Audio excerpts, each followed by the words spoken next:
Obmedzenia po augmentácii sú na dobu 2 mesiacov, nakoľko vtedy sa predpokladá, že obal, ktorý sa vytvorí okolo implantátu, je už dostatočne pevný.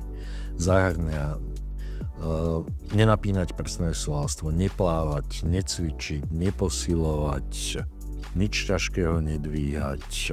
Prvých 14 dní si pacientka ani nemôže umývať vlasy dozadu, ale v podstate iba dopredu.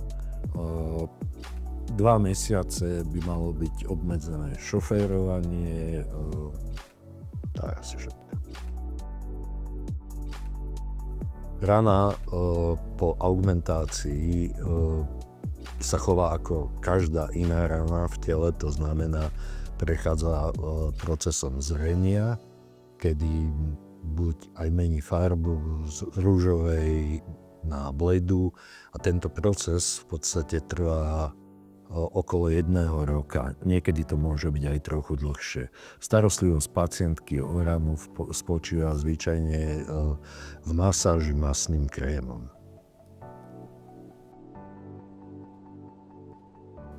Pacientke sú po operácii spravidla naordinované antibiotika plus analgetika, nakoľko operácia je bolestivá a je nutné bolesť tlmiť.